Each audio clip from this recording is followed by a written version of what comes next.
Let's pretend it's the end of this whole ugly story. We vanquished the foe and we triumphed in glory. There's nothing but rainbows and blue skies ahead. Hallelujah, amen, it's the end. We threw off the yoke and we broke all the shackles. We tore down the walls and we burned down the castle. The oppressors all scattered and naked they fled. Hallelujah, amen, it's the end. Welcome to Before the Future Came, a Star Trek podcast. We're looking at the utopian ideals of Star Trek as we voyage from one work to the next, following a breadcrumb trail of motifs. Last episode, we discussed the episode Sarek, which had a crew influenced by powerful emotions that they struggled to express. This month, we're talking about an episode which also involves a crew overcome by emotion, Subspace Rhapsody, the 9th episode of Season 2 of Strange New Worlds. It's written by Dana Horgan and Bill Wolkoff and directed by Dermott Downs. I'm Melissa, and I suggest you find a different tempo fast. I'm Lucy, and I need to say this before it comes out in the form of a 17th century sea shanty. I'm Gregory, and my canvas is as wide as the open horizon. I had to debate over which great line to pick from. I had a backup one too, because I was going to sing it, but then I chickened out. Oh, you're a good singer. But your summary will be in musical form, right? It's not. I didn't do it in musical form. I suppose that's all right. I really struggled. It ended up being my blocker, and I was like, well, I'm just going to have to give this up. That's fair. All right, Lucy, you picked this month's episode, so please give us a summary in your own words. Captain's Log, Stardate 2293. The Enterprise has encountered a subspace fold, which Spock believes can improve communication, and oh boy is he super right. Pike and Captain Battelle, his partner, start planning a vacation, but Pike obviously has a concern which he does not express. Kirk arrives on the Enterprise to job shadow to prep for his new job on the Farragut. He is greeted professionally and energetically by Chin Riley and Noonien-Singh respectively. You heard those adverbs, how that were there. Noonien-Singh, as we were reminded in the recap, fell in love with a different timeline Kirk. Chapel finds out that she got the fellowship she applied for, and that's all the secrets that definitely won't come up again in this episode. Uhura, Spock, and Commander Pelia decide to play music to the subspace fold. Uhura chooses anything goes, so it's pretty obvious what happens next.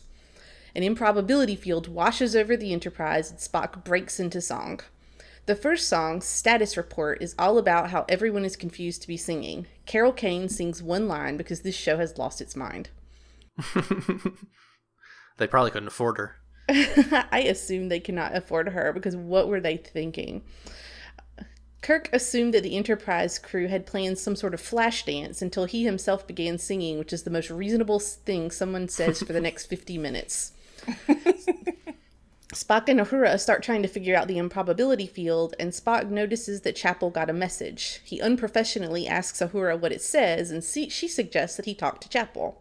Meanwhile, Chin Riley and Kirk crawl around in some Jeffries tubes and talk about their jobs, which naturally leads to a sort of lighthearted little first officer duet, Connect to Your Truth. This song also includes lyrics about how bemused they are to be singing. Noonien-Singh watches the two first officers waltz from behind the parts of the walls that stick out in the hallways on Star Trek ships, like Polonius lurking behind an Eris, which I wonder, maybe that is what an Eris is? I have never known. Noonien-Singh gets the ingenue song, How Would That Feel?, about her aspirations and dreams. It's sort of a cross between Jesus Take the Wheel and Defying Gravity. She wishes she could just be herself and say what she thinks and feels. Mood. She then realizes that this improbability field is a security threat because people are just saying what they feel and think all willy-nilly. Fucking cops. The Kirks and Uhura try firing at the subspace Oh no, it's not mold. The Kirks and Uhura try firing at the subspace fold, but this results in an energy surge. Pike and Captain Battelle have a private conversation on the bridge in which they... About our frustration. in which they are at first surprised to be singing, and then have a literal couples argument on the bridge. The whole bridge knows way too much about this vacation situation until Noonien-Singh pulls the plug, and we are all glad. It turns out that the improbability field has expanded to include the entire fleet, which results in dramatic music. Uhura thinks they are following the rules of musicals, which it would be best not to think about very much. Spock, quickly changing the subject, suggests that an antimatter blast might neutralize the subspace fold. Noonien-Singh and Chin Riley have an actual private conversation, which leads into Chin Riley's song Keeping Secrets, which draws parallel between the two of them and encourages Noonien-Singh not to keep so many secrets. There are shots of other secrets yet to spill among the crew. And then Noonien-Singh and Chin Riley float for reasons I honestly did not catch. Number one just randomly turns off the gravity to do a cool dance thing. Ah, okay. Well, you know, I'm down. They struggle with the antimatter plan. The Enterprise gets a message from the Klingons who say that they plan to destroy the subspace fold. Spock says that the Klingons destroy the improbability field. Everyone affected by it will be destroyed. Okay. Pike tells Spock and Uhura to get to work. Spock starts studying the actual songs and wants to trigger one. Fortuitously, they are passing by the bar where Chapel is celebrating her fellowship, and she does indeed have the feelings to trigger a song. Spock, you monkey pawed yourself there, bud. Chapel performs I'm Ready, which is all about how thrilled and excited she is to do the fellowship. The bar breaks into a dance. At the end of the song, she finally answers Spock's implicit question, though never his explicit question. If she needs to leave him, she won't fight it. Noonien-Singh decides to suck it up and tell Kirk how she feels before she sings how she feels, and what is weird is that this makes sense. She confesses her feelings and joins the ranks of the many Star Trek characters who tell the Temporal Prime Directive to fuck right off. Kirk is sad to report that he's in a relationship with Carol, who is pregnant. Spock tries to analyze data with a broken heart. Taylor Swift has a song for you, Spock. Current favorite song. Spock, although, also has a song for Taylor, us. He sings I'm the X. It's double meaning there, X. Which is a twist on I'm Ready with way less dancing and 100% more sulking energy. Uhura looks for a pattern in the data and starts singing Keep Us Connected about her past and how she has been on her own since her family died.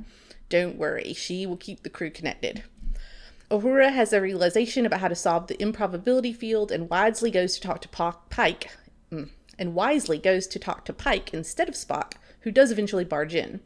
Uhura thinks they need to do a finale and everyone needs to sing in order to hit a big number. And that's sort of like has two meanings, a big number. Yeah, that number's 344 giga-electron volts. Yeah, but it's also a number, right? So Pike says that this seems like a job for Uhura, and I do see you, Pike. Uhura does lead the crew in the grand finale, We Are One. The Klingons do help out by singing, and it's not opera. It's glam rock. Is it glam rock? It's K-pop. Oh, it's K-pop. They do K-pop. Anyway, the subspace fold was finally like, okay, I can see that this is not going to be anything goes, and clears up. Star Trek theme reinstates, and then coda. Noonien-Singh reflects on her truth speaking. It was hard, and she didn't like what she got back, but she's still glad.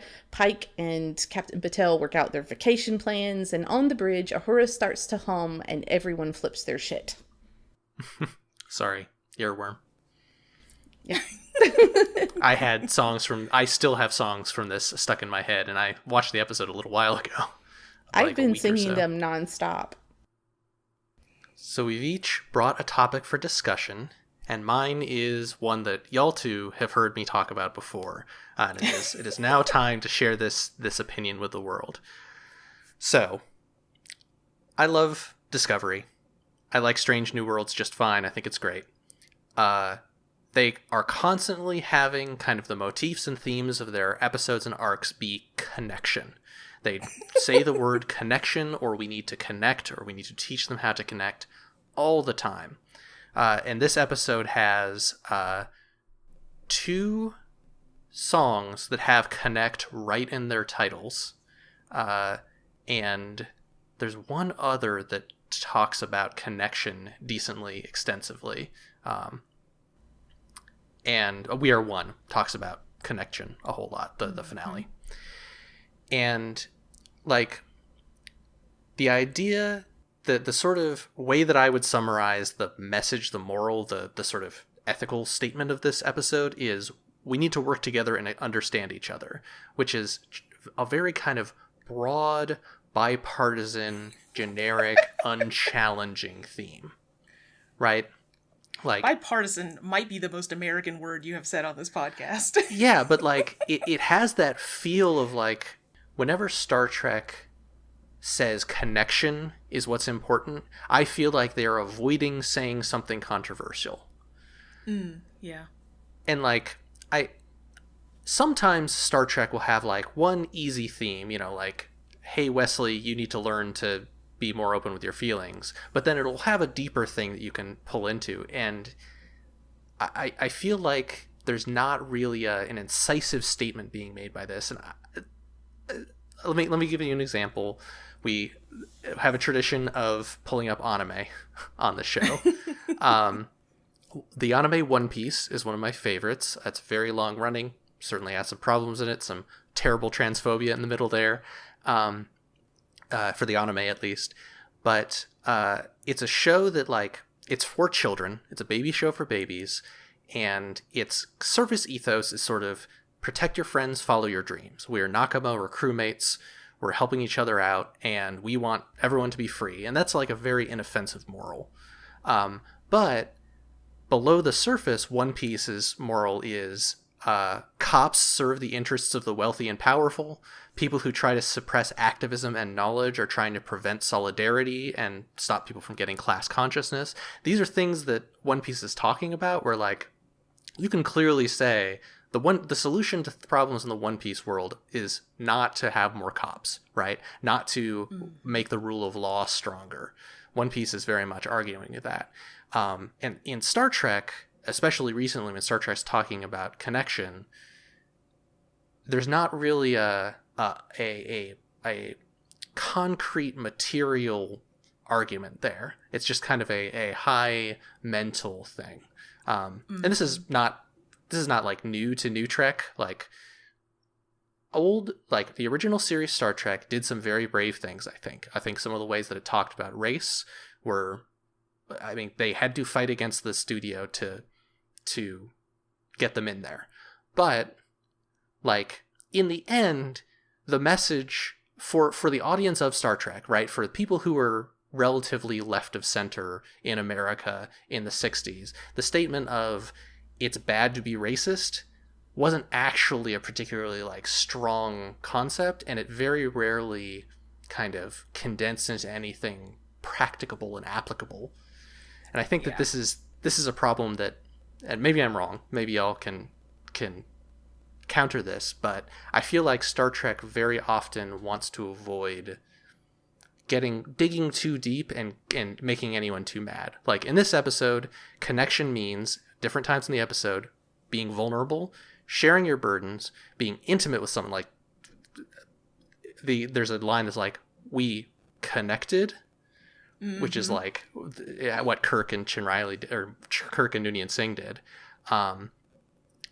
Honesty, connection can mean being honest, and connection can mean compromising with someone. And some of those like ideas are actually kind of at odds with each other, right? Because like being vulnerable and sharing and compromise are two different ways of solving a problem.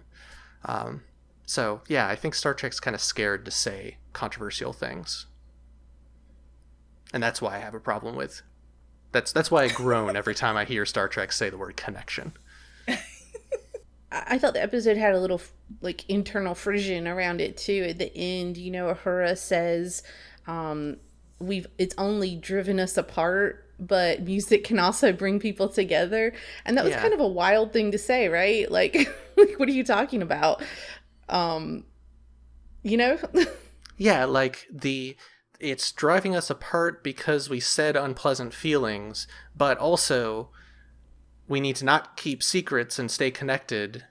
So what's the, like, should, I mean, you could say that maybe it's the chapel didn't tell Spock earlier that made Spock upset, but then that's not the music's fault. So I think it kind of depends on whether Uhura knows all the music that happened. Because she was not around for the Keeping Secrets song, right? Yeah. I don't think I she guess... came into that scene, right? So she's got the Spock Chapel thing, but... Yeah, the whole ship doesn't know all the songs that are going on, right? Because no one knew about how would that feel. No one saw Noonien-Singh's solo. Or mentioned it. So presumably you can have a private song. Yeah, this episode actually felt like one of the more they gave some of the more specific instances of what connection means in modern Star Trek. Like this was like be vulnerable. Like they said like this was and it was still like okay, all the things are connection. Okay. I took a shot every time they said connection, and anyway, I'm ghost now. I'm dead. I died. I thought about Lucy, please tell me you did not do that. That is a bad drinking game. Oh my god. I would be curious. So the idea that the writers or showrunners are afraid to be more specific or afraid to offend. I guess I'll backpedal a little bit in the spirit of being afraid to offend. I don't think there's any individual who is like, maybe we should put in XYZ into this episode. No, I'd get in trouble. Like, I think part of it is just that, like, Star Trek is this big thing that has a whole bunch of we listed 2 people who wrote this episode. It was more than 2 people, right? It was a whole bunch of folks are responsible for little parts of this episode. It's an ensemble cast. It's got, they have to plan things very far in advance, and so producers are involved at all steps of the way. And it's sort of, I think this hesitance is something that arises out of the system, and not that like the show lead is a coward. Yeah. I don't want to come across like that. Yeah, I wonder is this a case of the edges being smoothed off, or like, do folks find this, I don't know, revelatory? Like, you know what I mean? Is there a room of people who are like, yes, connection, right? And are like, here's something new. I did a little bit of Googling around, or DuckDuckGoing around. I did not find many people vehemently complaining about connection. They complain about a lot of other things. Yeah, they complained about a lot of other things, but only a few people being like, well, it's connection again. So maybe I'm a little picky about this sort of thing. But I don't know. I think that some of the things that I consider milquetoast that Star Trek does aren't, right? Like the Omelos episode of Strange New Worlds says like, hey, it's not okay to make a few people suffer in order to benefit others. I'm like, yeah, of course not. But like that's actually kind of a revolutionary thing to say. I mean, apparently. Yeah. I wish that when Star Trek talks about connection, that it had a philosophy, an approach, a structure, and that said like, and I don't know, I'll pick this. Let's use nonviolent communication as a way to connect, right? Like it had anything crunchy to it that said like, here's a framework to apply other than, being vulnerable. I think at times it has. Like I haven't watched this episode in a long time, but the one where Spock mind melds with the Rock, right? The Horta episode. Like that is back in the one original that's like, series. Yeah, that's like very specific. It's like, here's how we're gonna approach the situation. It's doing a thing that I think comes through more clear because of the difference between the cast members or the ship members' responses to the situation happening. that is not common, I think, quite the same way.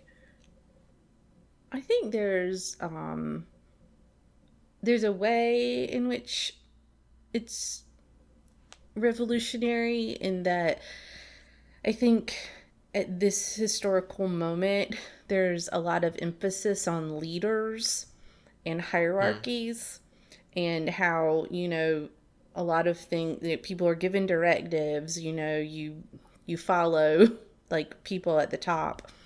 And like this episode in particular, and maybe Star Trek in general, I definitely think is saying something about an ensemble in maybe a way that you don't see a lot, right? Because I do think it's significant, although I made fun of it in my summary, that it's Uhura who is challenged to be the leader at the end of it. It's not Pike. And I think if it had been Pike, that would have been a really different message about quote unquote connection, right? Yeah. And I guess like thinking about Stargate Universe, which is a show that Lucy and I watched, and I think that one of the big flaws of that show is that it's just kind of seems to think that like a hierarchy of authority is good. There are episodes in that in which a bunch of soldiers force people at gunpoint to get back to work, and that's like a happy ending of the episode. Yikes. And so, yeah, I mean, Star Trek wouldn't do that, right? Star Trek would, or that person would turn out to be a villain eventually. Like, right. Star Trek, in saying we need to connect, is kind of advocating for a sort of solidarity, I guess. And like maybe consensus. In a way. At least hearing all voices. If not always doing what satisfies everybody. But yeah, I'm still probably going to wince every time I hear the word connection in a Star Trek show. Okay, well, for my topic, I am going to pull a Gregory and take a hard look at a concept. Excellent. And this one is authenticity. Because it came up a number of times in this episode, and it's something I've been thinking a lot about. I have for a long time. I'm a teacher. I come from a teacher background, and I used to loathe it. I care about teaching writing, and if you really study a lot of the teaching of writing, there's a lot of people who really value expressive modes of writing. And they say things like, we want to encourage our students' voices, right? We want them to have this authentic voice. And sometimes people put it on rubrics. Teachers say that's what they want. And then it's really hard, though, because when you really think about it, what does that mean, right? Like, what are you actually assessing? What if I put on my rubric authentic voice? How do I evaluate that? And the struggle for me is that often comes down to a problem with identity, right? Because there's tons of research on this that you often trust or find to be authentic or real people who are more like you. So, if I, as a white femme teacher, am reading poetry by my white femme students, it's more likely I'm going to be like, oh, so authentic. I love how you wrote about My Little Pony. I mean, that's, so authentic. I mean, because that's my cultural experience. But that's not to say, that my Black men students are not equally authentic when they write things that doesn't I don't hear it the same way, right? Like I hear it and I think, oh, they're writing this for school. That doesn't feel authentic to me, but that's a problem with me, not a problem with them. Right. And I also, who am I to judge even what their authenticity is? So, and I think in school setting, and I promise I'm going to make this relevant, I promise, but in the school setting too, it's a matter of power, right? Because who gets to be vulnerable? Who gets to be authentic, right? These are questions. And, I've certainly taught a lot of students who didn't feel like they had the power to be able to be vulnerable or authentic in a school setting. And I think they had a lot of evidence backing that up. I think it was a very rational choice. So when somebody talks about authenticity, I really struggle because, we all have different voices depending on the situations that we are in, when we're at school, when we're at home, when we're at work, when we're doing a Star Trek podcast, our identities are different in those different situations. That doesn't mean those different identities are not authentic. And yet, I thought this episode did a really good job at getting at a concept that relates to authenticity that I do find valuable, and that I can disentangle a little bit from some of those other aspects of authenticity that trouble me. And that's the idea that people keep things hidden away out of fear or out of concern, that it's not going to be welcome, that it's going to cause conflict.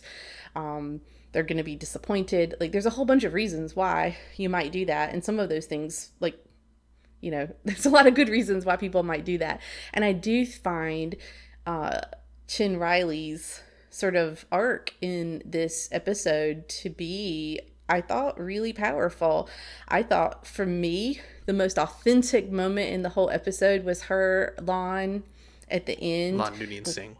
Lon Noonien-Singh. Sorry, I said Chin Riley. My bad. At the end, when she says, yeah, I told him and it sucked, but I'm still glad that I did it.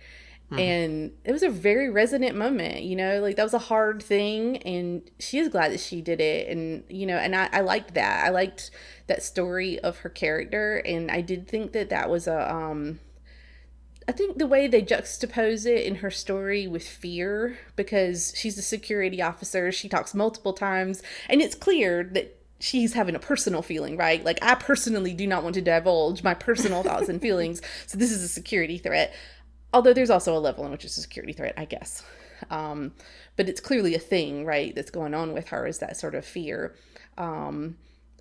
But I guess what I'm saying is I thought the episode grappled with that in a pretty nuanced way, and made me think about that concept of authenticity in ways that I usually don't. I'm usually pretty hostile toward that idea. I think that there's a complication to that in Spock's arc in this episode, because this is very much a Spock, I am Vulcan but also I am human episode, and essentially by the end of it he decides to be more Vulcan to protect himself from being hurt. And that's a case where, like, is that your authentic self? For a few episodes before this, Spock, people are kind of unsettled at how open and emotional Spock is, because he's dating Nurse Chapel and is kind of playing more to his human side. And I'm not sure that's authentic Spock either, but like, I don't know. For Spock, and I think people who have intersecting marginalizations, that authenticity is complicated, because to be authentic to one part of yourself, you might need to disregard another part.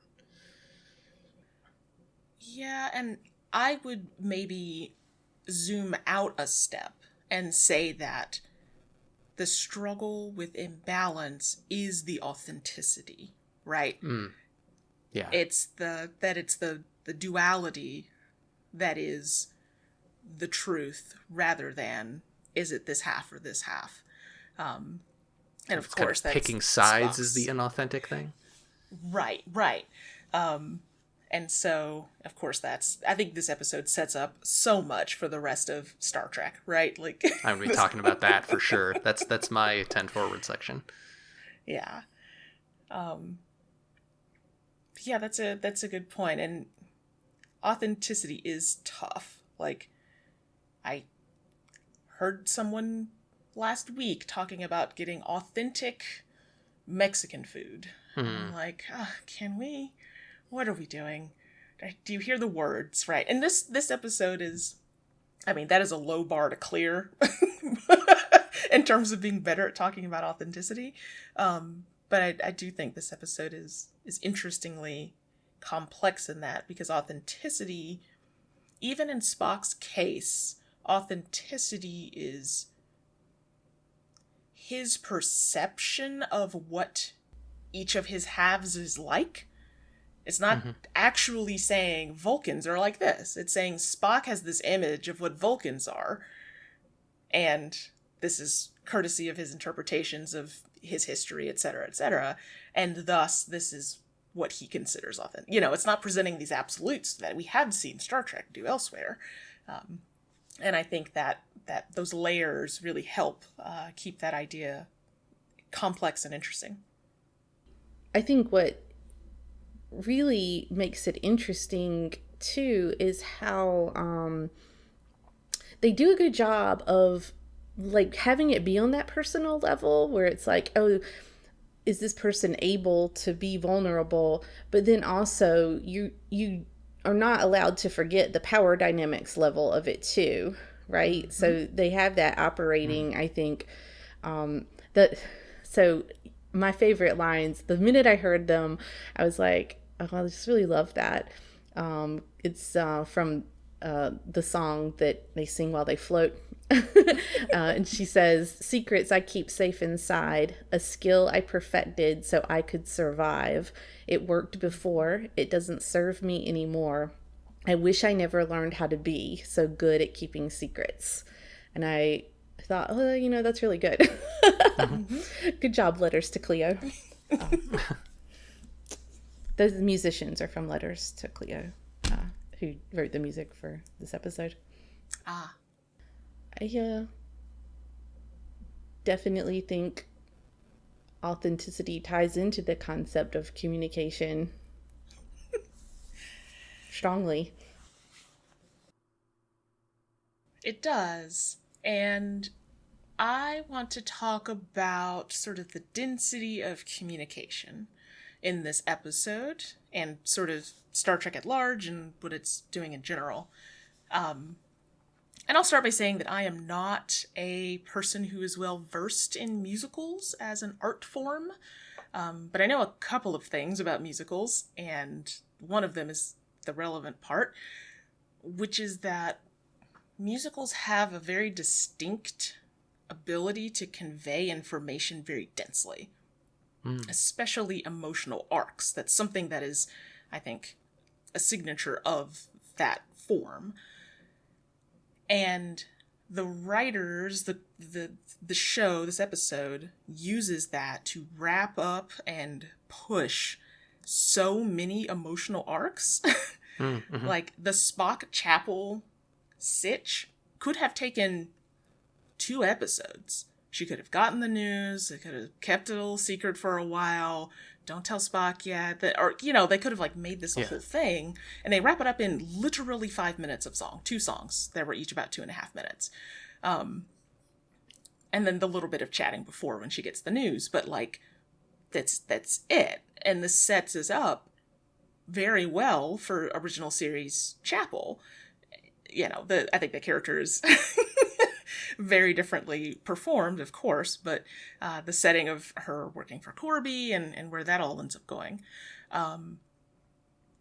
The arc, Uhura's arc of being overwhelmed and being, you know, who am I? Sort of the, you know, she's the whiz kid, right? Like, is she even an ensign yet, or is she still a cadet? Because she started the show. I feel like she must have gotten her commission at this point. Yeah, but either way, she's a baby, right? Relatively speaking, and is comms officer, etc. So they have this whole arc happening here. The Pike and Patel vacation situation summarizes a complication with them very succinctly, but also resolves it. So a lot of this episode is sort of doing this arc, and that's to say nothing of the Kirk and is it Noonien-Singh? Noonien-Singh. Yeah, Noonien-Singh. Of that bit, right? Because there's sort of been a lot of angst about, that's dismissive, she's legitimately grieving, but a lot of emotion about the Kirk situation for a while. So anyway, One of the ways that Star Trek works as a setting is the ability to communicate, like the technical ability to communicate quickly and very far. As an empire, the Federation does not exist if communication is not fast. And if comms aren't faster than ships can travel, then you have a bigger problem of how are we going to defend any place? How are we going to, right? Like it is in the fabric of the fiction that communication is fast. You could list any number of episodes where communications break. And that is the crisis of the episode. When I would say that when the Federation pulls a new world into the Federation or makes first contact that is quote unquote successful, one of the things it's doing is pulling that set of cultures into an ability to communicate in a particular and standardized way. It's giving them the technical protocols. It's making sure their languages are in the database. It's making sure their encryption algorithms are up and correct, right? Like one of the things you see again and again in Lower Decks, which their ship is a second contact specialty ship. One of the things that they always do during a second contact is set up their subspace relay. Right. Yes, that's perfect, right? And there are some episodes where you get discussions of like, oh, can we read the Romulans' encryption? Can they read ours? And that gives you sort of that Cold War sort of feeling about things. But also, what makes the Federation, or any other empire, is the ability to communicate and move resources as best they can, right? Because we see that breakdown in Discovery. This musical episode, especially because it involves forced singing spreading like an infection,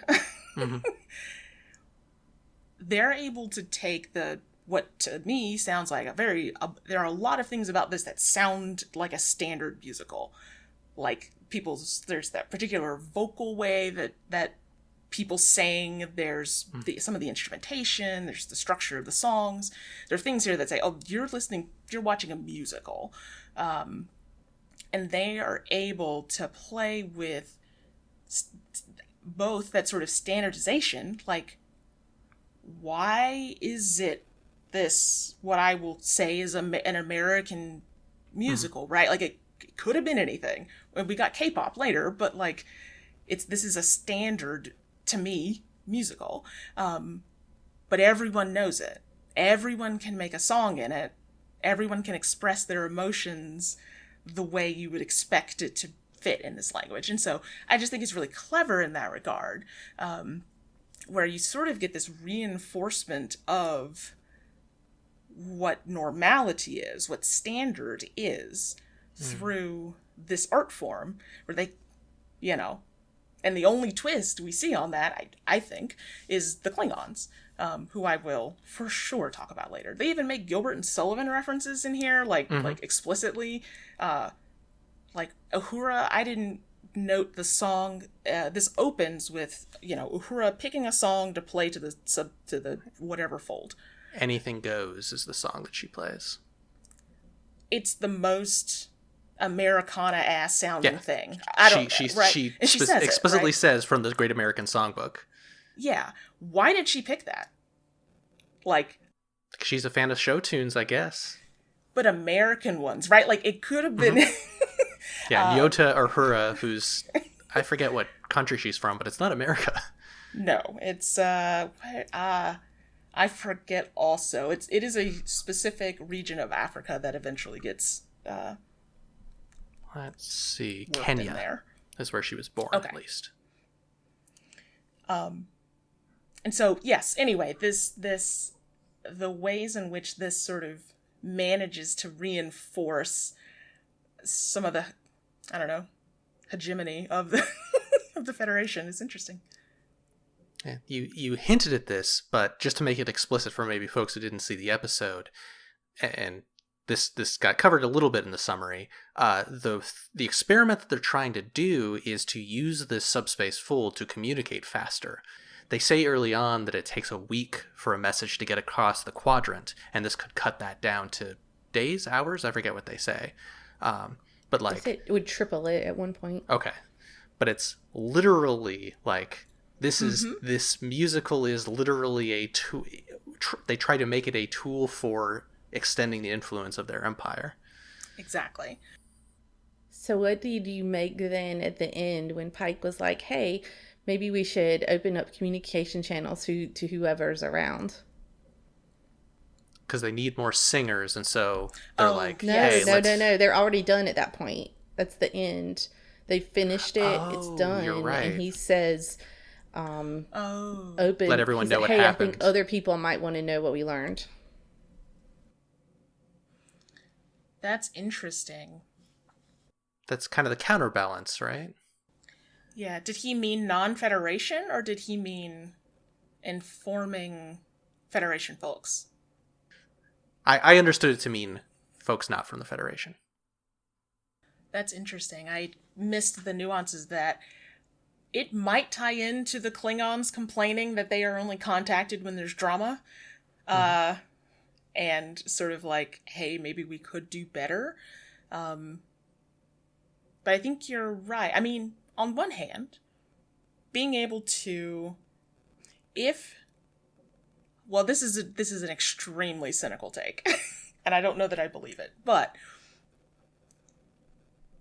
if we see this kind of communication as a way to spread empire and influence, then the more you can bring the Klingons and or the Romulans, etc., into the fold, then you chip away a little bit at their status, their differences relative to yours. So, on one hand, yay connection. On the other hand, yay Federation influence. Maybe that's a hot take. So, with the main topics covered, it's time for a quick lightning round of other interesting ideas we spotted. I want to talk about genre, which I guess I will first recommend that if you really want to understand the concept of genre, you should watch Todd in the Shadows video about, what is it? Old Country Road? Old Town Road. Old Town Road, thank you. Golly. I think that video will explicate the complexities of genre in a way that I will not, though I could. So Alyssa started talking about this a little bit already, the sort of genre aspects of musicals that emerged in this episode. And I will say I know musicals pretty well because my dad was a crazy person. I had seen over 200 plays and musicals by the time I was 13. We kept scrapbooks from all of them, so I can prove that. So I was really quite taken. I was very charmed by the musical components of this, and I enjoyed picking out the different types of songs that they were choosing to do. You know, the sort of opener, which is going to include lots of different voices, like while everybody is sort of introducing the ideas, and then, you know, the sort of chipper, like, here's what this relationship between these two people is like, and then an internalized song expressing what somebody's hopes and dreams are is pretty standard musical fare. Some kind of dramatic, here's a problem, but we're still going to do like a number around it. And then, of course, the finale, that sort of, like, you know, I always think of Les Miserables, you know, that pull together. Everybody's got like all these different little pieces have all come together. Although I don't know that this one really did that in that finale. I mean, a little bit, because you had everybody kind of walking onto the bridge and saying their little parts about everything. So, I mean, they were doing it essentially. So I thought that was interesting, and I did, I guess, have feelings when Uhura was like, yeah, we're playing by the rules of musical genres. It's like, oh, okay.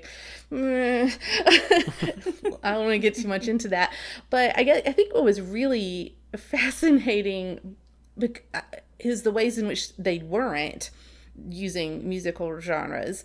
Because really, in a musical, there would be a lot more of a coherent storyline that would emerge from those musical numbers. You would see someone's emotional or mental journey in the course of those songs, and you might have individual songs. Like, you might have one song that's like a sort of sub thing, you know, like the Thénardiers in Les Mis, you know, where you get a little insight into the innkeepers who are in Les Mis, like, basically taking care of Cosette so that her dad will send them lots of money all the time. And so you get this like little insight into them, but that's sort of a side thing, right?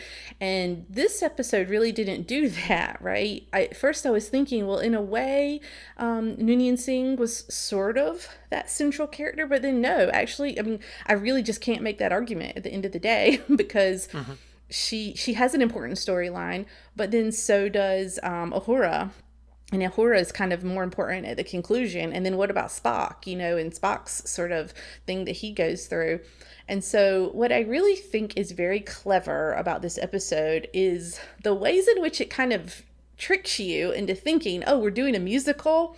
It's really doing the genre of Star Trek episode, right? Because these are these characters. This is this ensemble that we know really well. And here, this is, you know, even like the A plot and the B plot, how these things kind of get, you know, roll together and, you know, intertwine and come apart, and then everything is finished at the end. Like, it's really performing the genre of normal ass Star Trek episode in a lot of ways, and they did it as a musical, and I honestly think it's super clever. It reminds me a whole lot of the Scrubs musical episode, which I thought did a similar job of being really clever in the ways in which, you know, they flipped some of the, having the on Scrubs, they had the sort of traditional romantic duet actually end up being between JD and Turk, right? It's called Guy Love, and it's a great song. You can think what you will about it. And I thought this episode was playing in that space as well. So I'm always very interested in how genre operates in a text, and I thought it was really cool how this one was on those two levels. I mean, probably more than two, but those two specifically. I think something that makes it really work, makes this the musical concept really work, is that all the singing is diegetic, and people react to the fact that they are singing the way that you would expect, right? Like in the opening, one of the refrains is, "And why are we singing?"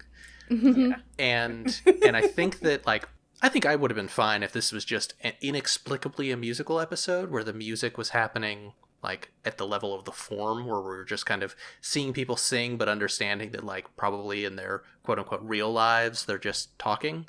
But I think that, like, for your general Star Trek viewer, I think that this episode would have been far worse received if that had been the way that it had done it. And the fact that they do it, a very silly concept, which is a musical they're tapping into a musical dimension, that doesn't make any sense. But they give enough of an explanation and have the characters react realistically to it, to the extent that, like, one of the central conflicts is, we need to stop this before we share more secrets. They're doing a thing. I would say Subspace Fold is in my top 5 of favorite anomalies. I think it's good, actually. Is this the same kind of anomaly as the Nexus from Star Trek Generations? Oh, shit. It's a ribbon through space. Like that. And that connects to an alternate universe of a sort. And a different reality. Yeah, we don't know what's inside, though. Like, the Nexus, we're like, oh, here's Kirk's country house that he's imagined, right? Like, and here we just kind of have frequencies, but it could definitely be it's possible that the Subspace Fold didn't connect to any reality in specific, and it's only when Uhura played a song from the Great American Songbook into it that sort of like made it resonate with a certain other dimension to where it turned musical. It could be that, like, if she'd played Whale Song, it would have been somehow a whale themed episode. Oh, it would have been amazing. I'm glad they AKA did. Star Trek V: The Voyage Home. Star Trek 4: The Voyage Home? 2, 3, 4. Yeah. I think that the differences you mentioned, Lucy, are probably what makes the episode good for those of us who are far more skeptical of a musical episode of a show. I have certainly liked them. I don't hate them. But when someone says, oh, let's watch the musical episode of Buffy, there are two things I fear. One is that the person is going to sing along all the way through. And the second is that it is just going to be the corniest, most bombastic thing ever, right? It's the excuse to get in all the, I don't know, that thing that they can. And probably some of the ways that this is not a traditional musical is what makes this like, oh shit, this is fucking cool, right? And there's that like, oh, so-and-so can sing. Or so-and-so probably can't sing very well. And so they're getting, these That quick poor lines. doctor. Yeah, I think Dr. Omega's voice actor said, like, I watched the behind the scenes for this, and he was like, I was really nervous when they said we were doing a musical episode, but it was fun. And he gets like 2 or 3 lines sung. Yeah. Yeah, it's good. They did have a few heavy hitters, though. Oh, yeah. Yeah. They've got a Grammy award winner. So Celia Rose Gooding, who plays Uhura, they have a Grammy for Best Musical Theater Album for Jagged Little Pill, where they're one of the leads on, and they got a Tony nomination. Wow. That's And then fucking cool. the actor of Una Chin Riley is also a professional singer. And there was one other. I think it's Lon Noonien-Singh who. Yes, yeah. Oh. They're all 3 of them professional singers of some sort. So, sticking with our various themes of connection and genre and so on, I want to talk about sort of some low-level interesting things that happen here.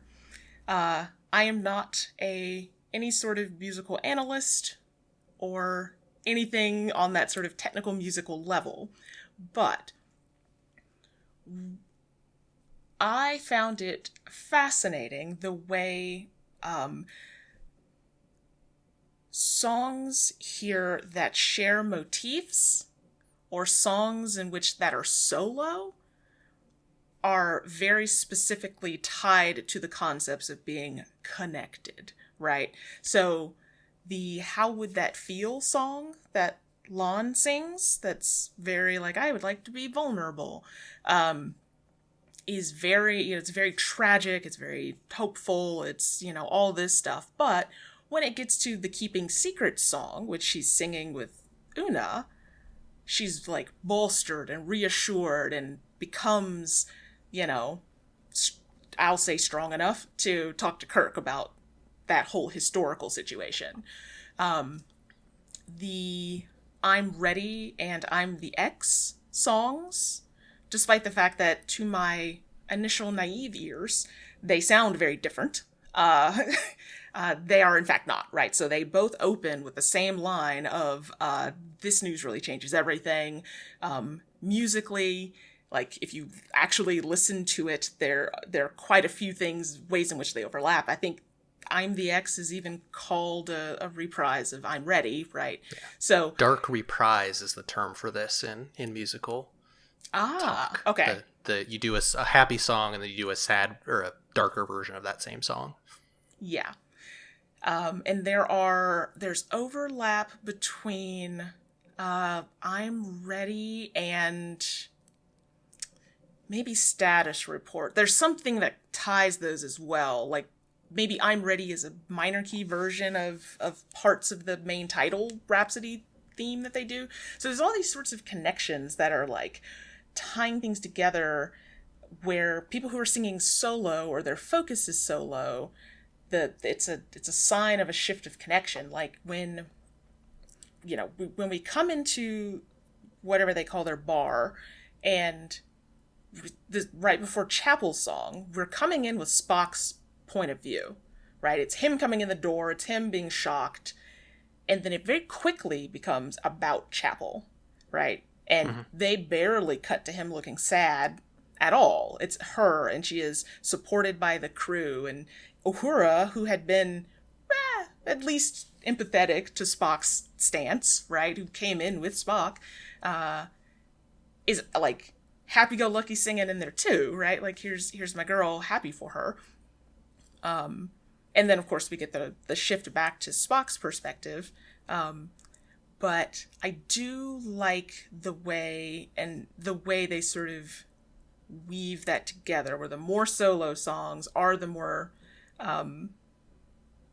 sort of divisive ones, or they feel more lonely, and then they can come back together in some way. And I guess Keep Us Connected is the ultimate, tying a bow on it, or not Keep Us Connected, We Are One. That I like that song a lot, but that kind of song is a little less interesting because it's like, it's a little more predictable. Yeah. We Are One just straight up opens with a reprise from Keep Us Connected. Like it's straight up is like, remember this song? Now let's talk about this other thing. And one of them includes a version of the original series theme song. Just right in there, right? They're just like, oh, and here it is. I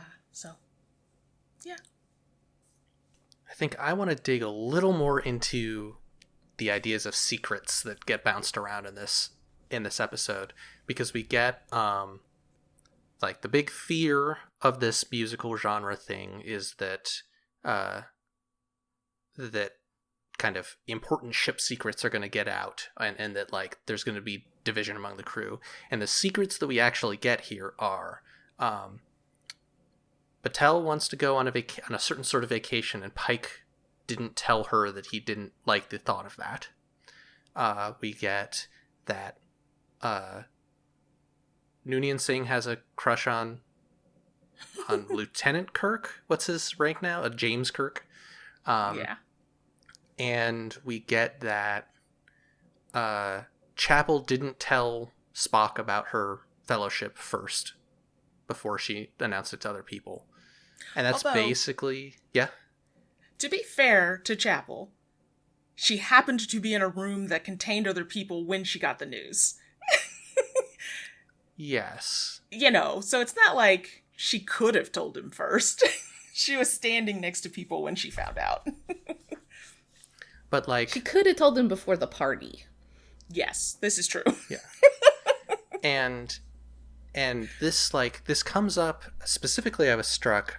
So right in the end, there's sort of a makeup dinner between Pike and Batel, and Batel says that Pike was lying to her when he said, "Yes, dear, that sounds like a fun vacation," when like he wasn't, right? Like that wasn't a lie. Like he is saying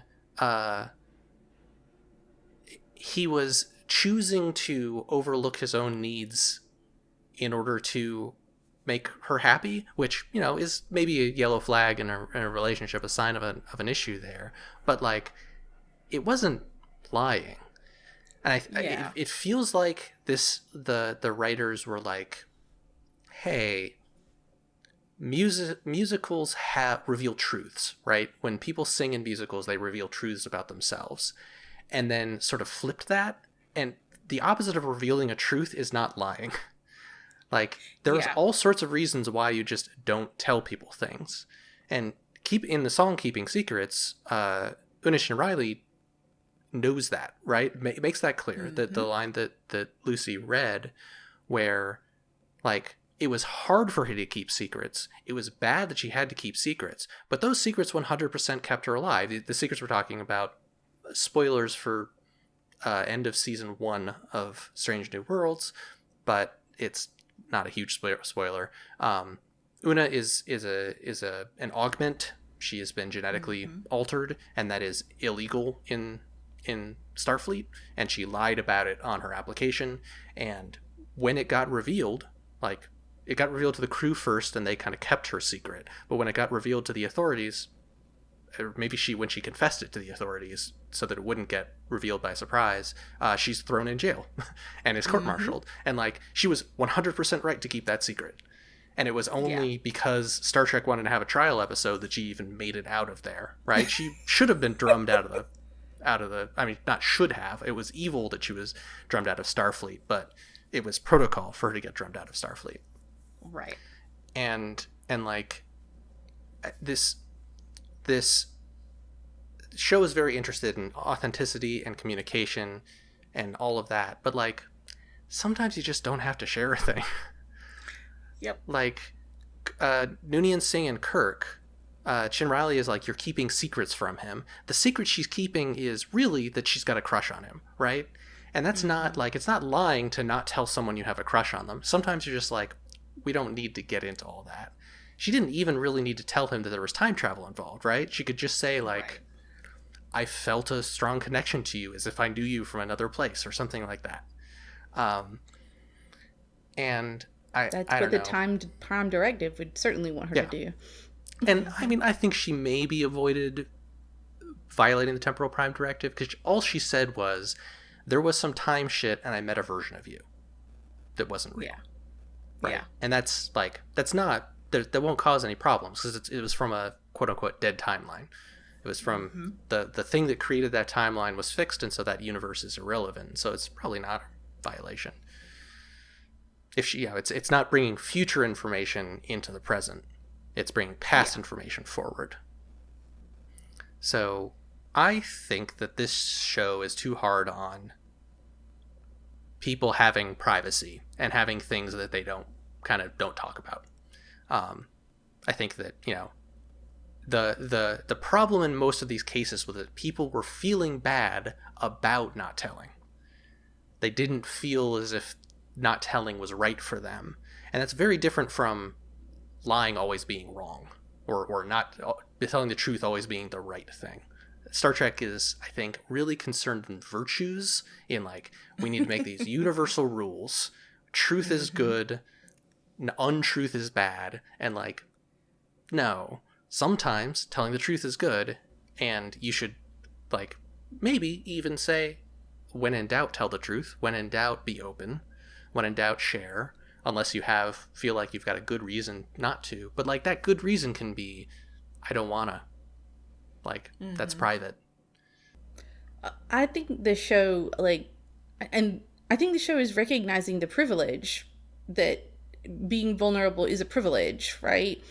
Because she had to keep those secrets about her identity, because she would have been thrown in jail or kicked out of Starfleet or whatever, and the show knows that. So I think it recognizes like the power dynamics that come with secrets. Although I do agree with you that I think maybe they're conflating some things that are maybe not lying with secret keeping. Yeah, it feels like if you say reveal a truth, they're focusing, when they say flip it, they're flipping truth and not flipping reveal, right? Like, it's they're misunderstanding what the actual thing that could or should be the opposite of reveal a truth. And this is also kind of like a broader cultural problem that we see, at least in how monogamy is portrayed in television, in media, which is that to keep things to yourself is to lie. And what a relationship looks like is a particular kind of openness that is sharing your truth. Life. Yeah. Every little bit of it. Right. And so I think that's probably playing in here too. Is it all no, it's not all femme people, because it's Pike in that partnership. Okay, because I was like, hold on, wait a minute. Is it just femme folks being accused of lying here? No. He's maybe the only one accused of lying directly. And Yeah, perhaps a bit unjustly. Yeah, I think that he's the only one that uses the word lie. Or But she there's does, definitely Captain Yeah. Captain Battelle. Battelle, thank you. Yeah. It's maybe in connection with the word connection, where like it's oversimplified. There's not a lot of room for complexity in this episode's moral universe. Yeah.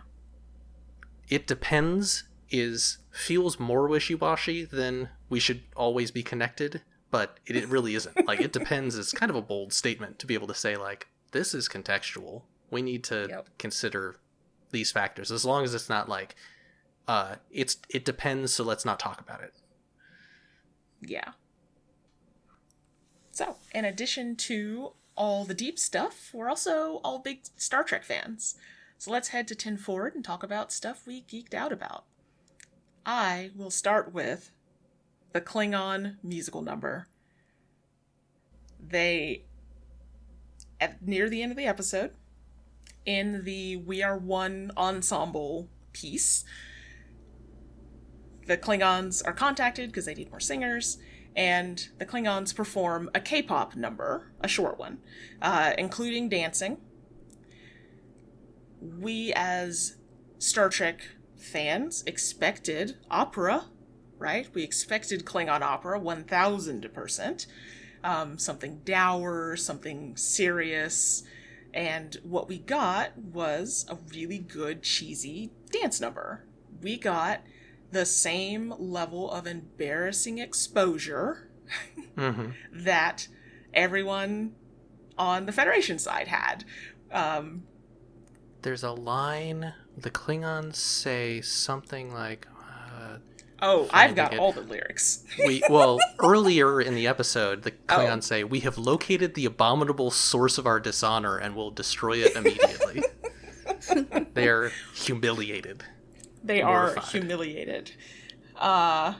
And, at the end of this little song, as they say, your eternal torture is every Klingon's dream. You know what I mean. Make your blood scream. The manner in which they get up and return to their seats is the most, it's the same way Pike got up at the end of his private conversation on the bridge, where he's left in a pose on his knees, and then he gets up and is like, what shit? Like, oh shit. Sheepish, bereft. Yes. Chagrined. And this was apparently, this K-pop situation was apparently a controversial thing on the internet. For people who IMO didn't get it, right? That this is supposed to be embarrassing. I was hoping for opera, for Klingon opera. But yeah. I like this too. I think they would have had to work hard to make it the right kind of embarrassing. Because here you don't even have to pay attention to the lyrics or catch them all to recognize, oh, this is horrific for them. If it had been opera, then to give that same level of embarrassment, you'd have to be able to catch what they're saying. So I love the idea that this is a style of music, perhaps, that exists in one or more segments of Klingon cultures. That this is something that was in their repertoire and they didn't want to be singing it right now. That's great, because we have so little about Klingon music other than the one or two sorts of things that we see across the other series. So I have no particularly deep thoughts, but I have watched that segment of that episode so many times. It's so good. It's my favorite bit, even though, other songs are better, etc., etc. It's just amazing. Did y'all catch who was playing the Klingon captain? I know they looked familiar, but no. The Captain Garkog is played by Bruce Horak, who played Hemmer in the first season of Strange New Worlds. Oh. Oh, holy shit. Holy shit.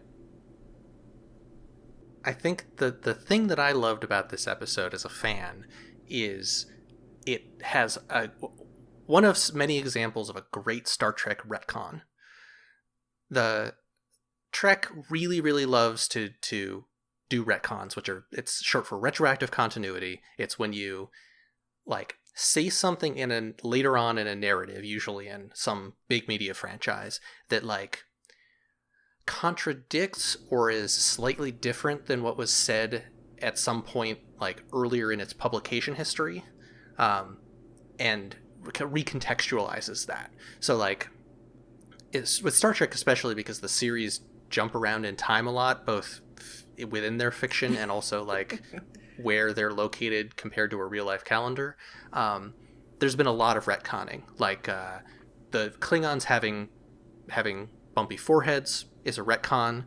That's just like, at first it's like, oh well, they've always had bumpy foreheads, we just didn't have the budget for it. And then Enterprise, the series Star Trek Enterprise, retcons that by saying, oh, it's some sort of virus that they got that flattened their foreheads. And then Discovery retcons it again and is like, no, Klingons actually look like this and presumably have always looked like this. And then Strange New Worlds goes back to the Next Generation / movie style of Klingons. And this episode has a couple different things that are a little retcon-y. But the big thing is the Chapel-Spock relationship. Yeah. Which I think you, Lissa, talked a little bit about earlier. Yep. Like, in the original series, and I have maybe, if I've watched these episodes, it's a long time ago, so this is just going off of me refreshing my memory with wiki summaries, but Chapel is kind of infatuated with Spock in a kind of gross way. Like, she's always trying to hit on him. At one point, like, tries to dose him with a love potion. He is not interested, and also part of her plot in the original series is looking for her lost husband.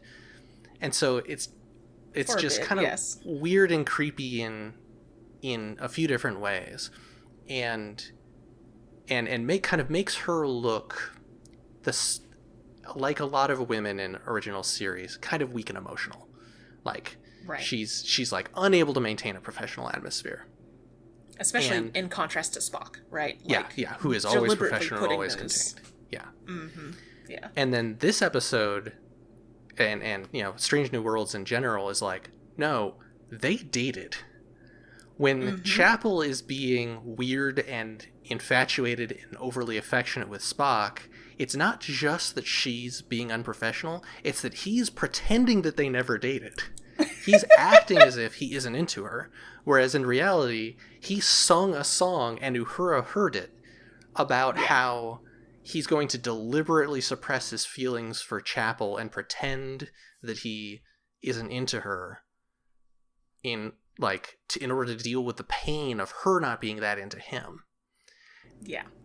And like, that's a great retcon, because that makes Spock's position there much more interesting, right? Because him just being like, hey, get away from me, woman, is kind of a boring thing.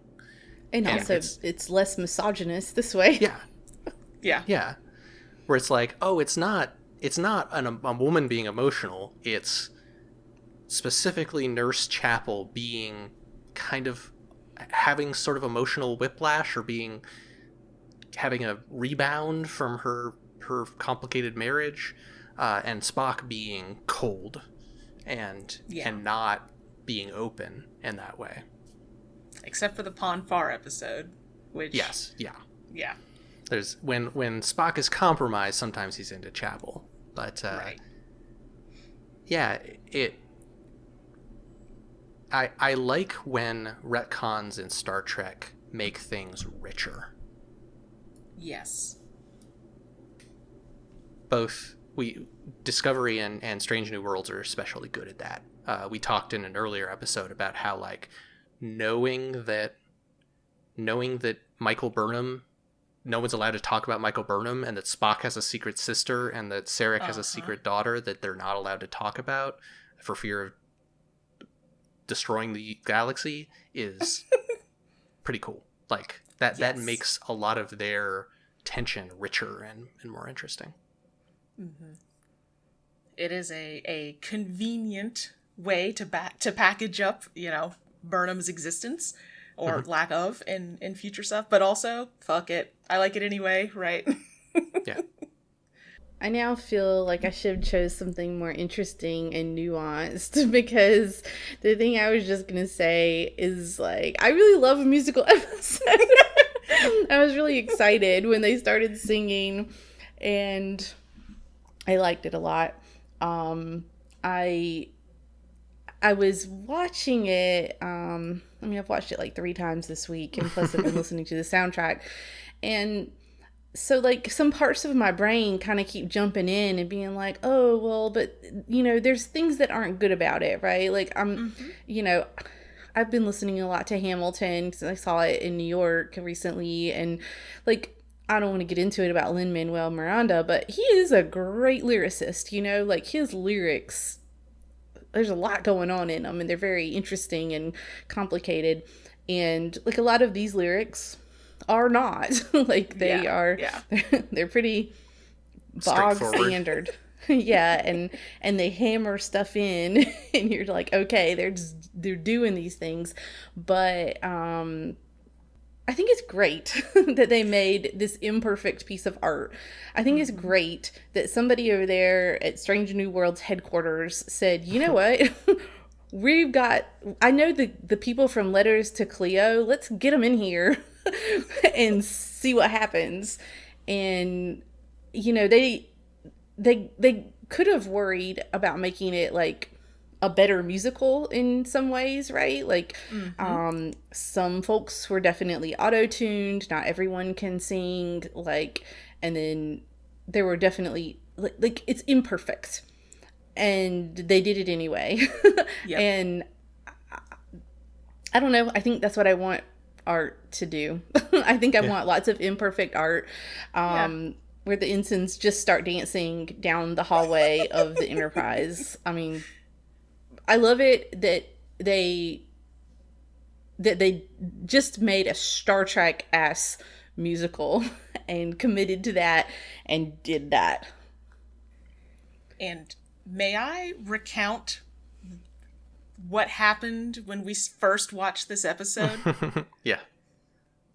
You can cut this if it's embarrassing, but I think Greg already knew that this was going to be, or probably going to be, a musical. I got a hint. I guess the name should have clued us in, but I don't know that Star Trek ever's done this before. When Lucy and I first heard that song start, we screamed so hard that we had to rewind the video and watch it again. And then we screamed again, I'm pretty sure. I teared up. Yeah, I think we rewound it 2 or 3 times, yeah.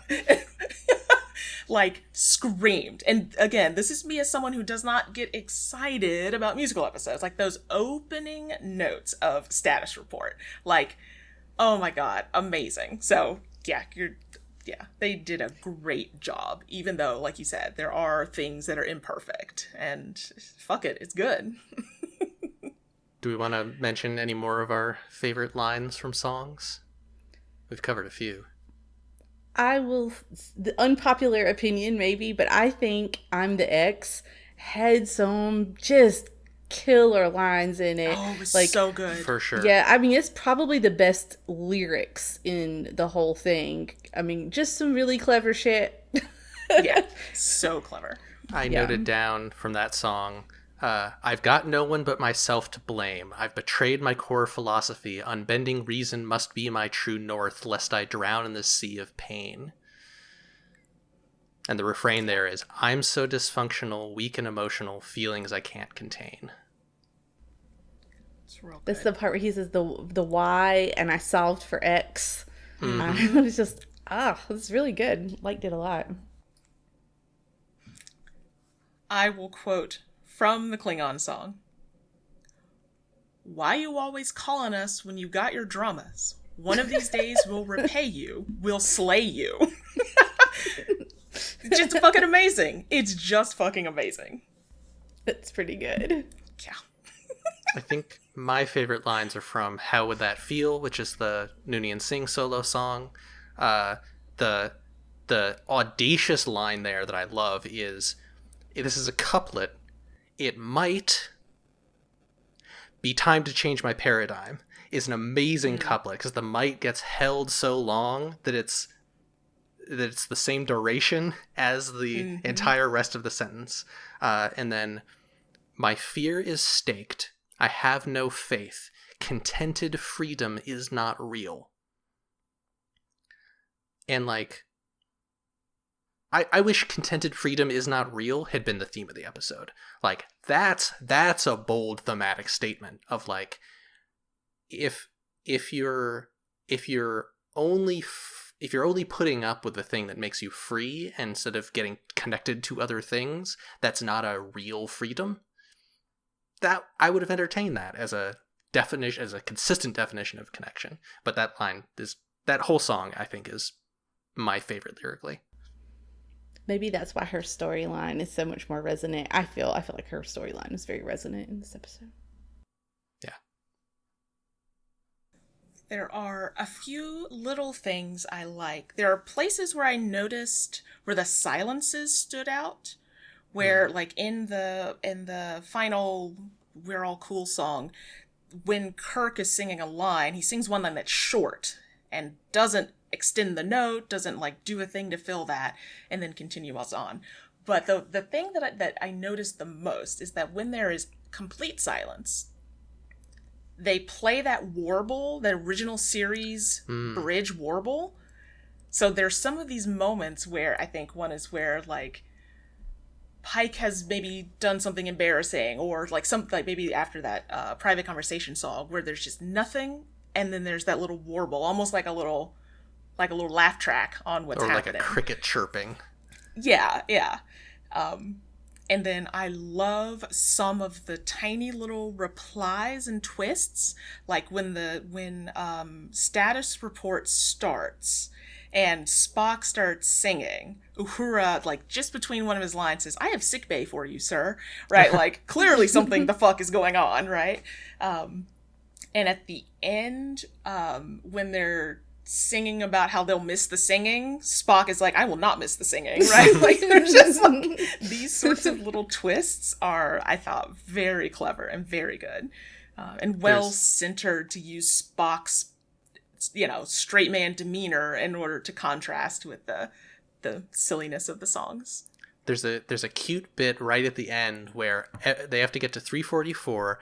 Everyone's dancing, everyone's dancing. They're at 336. And Spock watches one more person join and sees it go from 336 to 340, implying that each person is adding roughly 4. And Spock sighs heavily, marches up, and joins the dancing that he's been avoiding doing thus far, and gets to 344, and it's enough. It's perfect. I loved the dancing, every bit of it. The scene where the people dance down the hallway, probably my favorite moment in the whole fucking episode. I love the little dance that Kirk and Chin Riley do down the hallway, and then the big finale at the end. Like the dancing was my favorite part of the finale. I think there should be more dancing in general in Star Trek. In Star Trek, yes. In the world, actually. Yeah, probably.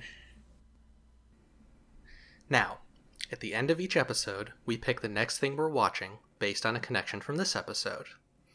This one had the crew dealing with personal crises filtered through a piece of genre media. Uh-oh. And I'm going to get a little weird with this one.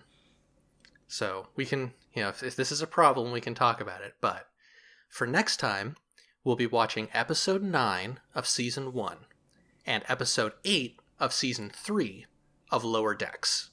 Crisis Point and Crisis Point 2 Paradoxus. It's a pair of holodeck episodes. Oh, shit. Lower Decks. Lower Decks. So we continue to not have repeated a series. It's very soon, unless we still have a couple different shows left, but we're gonna run out in a couple episodes. On released episodes, we haven't done Enterprise, Prodigy, Enterprise. Oh, or DS9. We right? did. We've done a DS9. So we did. Oh, and no Kalis. animated series. Yeah. Have we done an original series? Not released. Our initial unreleased recordings. pilot. Yeah. How haven't we repeated? We're on like episode 6. I mean, I've sort of. a movie. Been avoiding. Yeah. I guess we did a next gen movie and a next gen ep.